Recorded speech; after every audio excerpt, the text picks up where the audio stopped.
In today's video, my objective is to carry out a pressure leak test on that LG VRF system. That there, that's the one with no refrigerant in.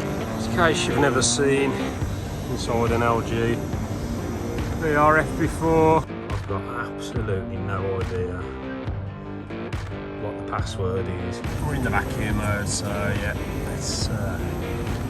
let's crack on. Right then, so we've got the tracer gas. Switch this on and we'll give this a quick wave around. A tenant has moved out of one of the floors in this building, and I was asked by the landlord just to validate the condition of the air conditioning, and I did find that this particular system here, which does half of the floor, does not have any refrigerant in, and it also has signs of a previous engineer, previous company carrying out a pressure leak test and searching for a leak. So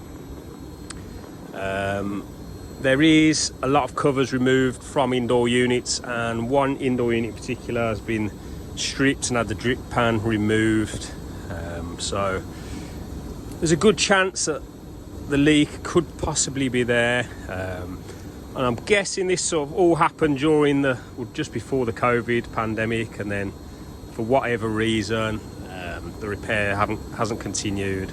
The tenant's now moved out, so we're going to have a look, carry out the pressure leak test on this. We're not going to carry out the repair today. I just want to find out where the leak is, and then we can tell the landlord and we can have a look at carrying out repair and recommissioning this unit.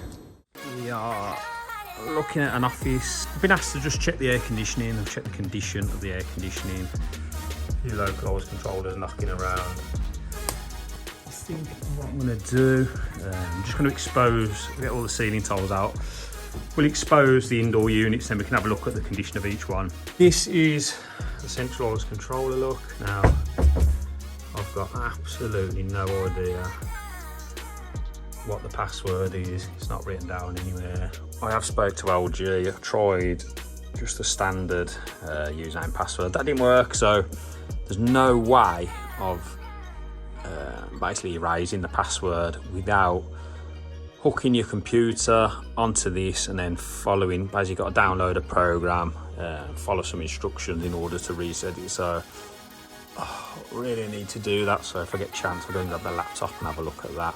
I don't know if you can hear that. Let's take you over here, but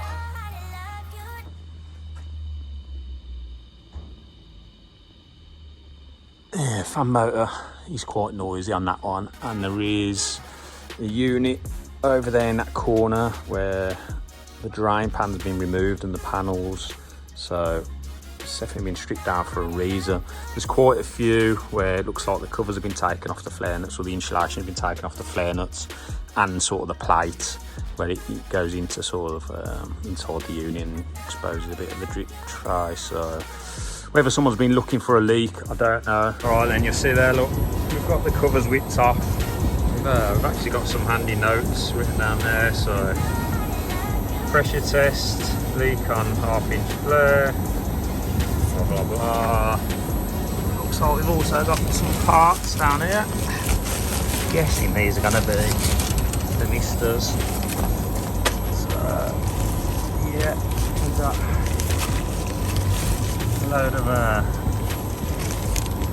probably old thermistors, because see there, look, still got all the cable ties on. We have had some new thermistors. I know from experience that quite common for the thermistors to go on these. This one I have got running at the moment because I've got the controllers, ones with the localised controllers switched on. So I'm going to quickly ring LG and just see how you perform a test run from the outdoor unit, because obviously I can't get into that centralised controller. Got this one whipped off, and straight away I can see them service caps are off. So you see there, look, no caps. There, look, no cap on there either. So I've got a sneaking suspicion, because the outdoor isolator is also off, that this has got no refrigerant left in it. So we'll get a smart probe on there. imagine that's why a lot of them units are stripped, while that drying pan might be off that one particular unit. Obviously while the lagging's off the flare nuts. I think we're going to have to carry a pressure test out on this. We've got the tracer gas dragged up, so there's 3 bottles of that. Got my gauges on my lines. We've got the electronic leak detector, a couple of bubble up leak detectors, so we'll start getting this up onto the roof and then we'll see what we can see. These are my 2 units. That there, that's the one. With no refrigerant in, so see there, look. That one's isolated. That's the other one that does the other half. So we're going to take the covers off this and we're going to get some pressure pumped into this. I think I've said before, I don't tend to sort of work on many, definitely not LG VRFs. The sort of circular work that I'm in at the moment, Mitsubishi Electric and Daikin, that's the majority of the kit that I work on, but do come across these now and then, so we'll open this one up, see if we can find this leak. In case you've never seen inside an LG VRF before, and there you go, this particular one, we just got the one compressor down there, and then it has got like a flexible connector, anaconda, whatever you want to call it, which is quite rare to see on a VRF. This one is, so it's a multi V4. I'm not too sure. I'm not hot on the different versions of the LG VRFs, but that's what we got, multi V4. Right then, so we've got the tracer gas. I'm actually going to use these. So these are the Testo 550Ss. I forgot to put the yellow jackets on charge, so I'm going to go and bang them on charge now. But a good chance to show you these anyway. You see there, look, it's reading a little bit of pressure. So if you have got some of these and you want to zero the pressure, look there where it says P equals 0. Just hold that down, and that will zero your transducers. So I'm going to hook that up. We're going to get some of this tracer gas in. As usual, I'm not going to blast this all the way up. I'm just going to, perhaps I'll just empty this one bottle and then we'll just have a quick look, see if we can see anything. I don't want to waste all the tracer gas if it's something obvious. So yeah, let's get this bottle emptied in. You're going to see here, look, vacuum mode must be set to the refrigerant inside the product is completely removed. Probably some translated Japanese, that, but basically that's telling you there is a vacuum mode, recovery mode, pressure test mode, whatever you want to call it. While carrying out these steps here, it's going to open up any valves, solenoids, expansion valves, obviously to prevent any refrigerant, nitrogen, whatever getting trapped. So I'm going to follow this little sequence here. You've basically got, like on the Daikins, you've got this little cover, and then inside there, look, you've got your dip switch, and then you've got all your buttons there. So I'm going to switch it on. I'm just going to get into this vacuum mode. I'm not sure if you can see that on the camera, but that does say Hvac, so we're in the vacuum mode. So yeah, let's crack on. We're just over 20 bar. If you haven't seen these before, you can go into measuring mode. You go down to pressure leak test. You do get this option of running a pressure leak test, so you get your time in the corner there. You've got your start pressure, 20.17 bar, and then if you hit start, you'll see the timer start to count, and it will tell you your current pressure, your start pressure, and your pressure difference. So you know, if you wanted to run a half-an-hour test, you come back in half an hour and check the difference there. I'll leave that running anyway, but I think what we're going to do, we're going to get the electronic leak detector out. We'll start having a sniff around. I think the best place for me to start is probably those tiles there. I think that tile there, where we've already got a couple of indoor units that have had, well, they've sort of partially been stripped. Have had the drip pans removed, so somebody or something's obviously happened there. So I'm definitely going to be waving the leak detector around this one to start with, just to see if we can pick anything up. So this is our indoor unit. There was just one screw sort of holding that up there. I think the ductwork's covering the back screw, so you can see in there the coil. There's a bit of sort of corrosion around that bottom bit. It's quite common. It's usually where it gets pretty damp, but overall they're pretty clean, these units, to be fair. This is what was sitting on top of the ceiling grid. So you got the drip tray, filter, another bit of the casing. But I think what we'll do, we'll switch this on and we'll give this a quick wave around. That's initialised, so we'll jump up and we'll give it a wave around. Try by that bit of corrosion. See what we can see. Wow. Whether you guys can hear that, but it does not like that at all.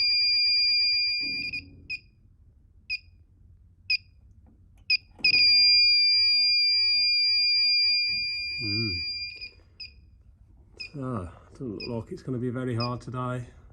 After all, we'll just get a bit of this bubble up leak detector, and then we'll see if we can actually see any bubbles, exactly where that's coming from. I'm sure you can see that there, look. You see them bubbles?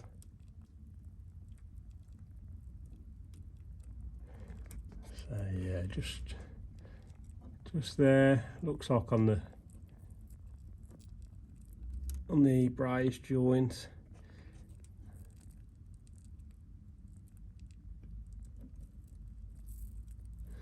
So probably get away with welding that back up. In all honesty, I'll clean it up and have a little bit of a better look, and then I'll probably get a price. I'll get a price on a new heat exchanger or a new coil. We'll see what the customer wants to do.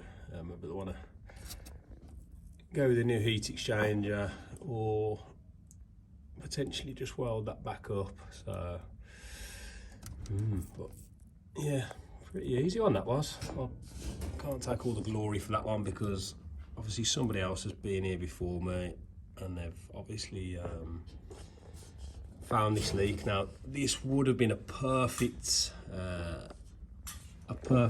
example of perhaps where that leak detector and the tracer gas might have come into its own, because you could have basically took that access cover off there, just poked the leak detector in there, and that would have sniffed out that tracer gas.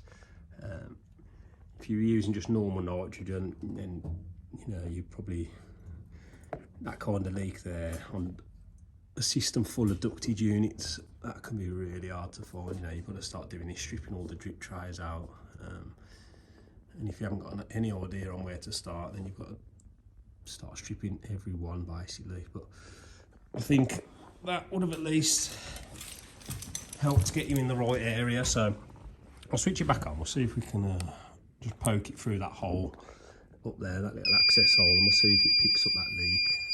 So we just put that cover back on there, a couple of screws in, just to try and replicate if you were looking for this leak. So you could take this little access panel off, and there you go, look. As soon as you put that in there, that's going to tell you that that's the hot spot right there.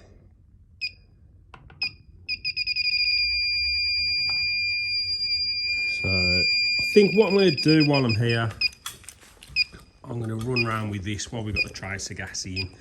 We'll have a look at some of the other units. There's one more that's been stripped down like this. I think it's there where that tile is. But I know for sure they've all had that little access panel taken off by the flare nuts. So whether the last guy used tracer gas as well, and that's what he was doing, I don't know. But I'm just going to go around anyway and check the remaining units on the system while it's full of the tracer gas. There we go. That's done. What I actually did, I came back up and we pumped this right up with a bit more pressure. Went back round all them indoor units. I couldn't see anything else leaking, so yeah, I'm happy it's just that heat exchanger. So yeah, we'll see what the customer wants to do. Hopefully we can just weld that end loop up. Like I said, I'll bring you back if we get that job. So that's it for this one. What I'll do, I'll catch you back at the truck. Right, we are packing away. We actually went back up to the roof. I just pumped that right up, put a bit more pressure in there, and then went round that one last time just to check over everything. I couldn't find a leak from anywhere else, so I think it's just that end loop on that heat exchanger on that coil. We'll probably end up repairing it. I couldn't repair it there and then because, like I said, the customer, the landlord, just wanted to know exactly where it was leaking from and what was involved with the repair, because they'll probably end up going back to the tenant as part of this delapse. But if I get the repair, then obviously I'll bring you back with me. We did use these, so we used the Testo 550S's on this one. You'll see I've got the Yellow Jacket P51 down there, which I use a lot of the other videos.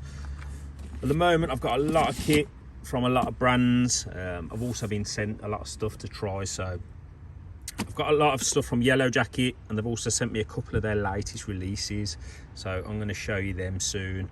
What I think I'm going to do is over the next few weeks I'll start shooting some product overview videos. I've got a lot of stuff from Testo. I'm also trying some stuff from Fieldpiece as well at the moment. I've got some stuff from Hvac, so if there's anything in particular that you want to see or you want to know some more about, then just drop me a comment below, and we'll see if we can get some videos shot. But yeah, I think I'm going to leave it there. Also, I am aware in the last video I did say I'd give a prize, something from Milwaukee to somebody. So this week I'll count that up, and then hopefully next week's video, if I can get one done, then we'll announce a winner and I will send you out a prize. As always, massive thank you for watching. If you did like the video, give it a thumbs up. Think about subscribing if you want to see some more. Like I said, we'll get some product videos shot as well. Yeah, take it easy, and hopefully I'll catch you next weekend.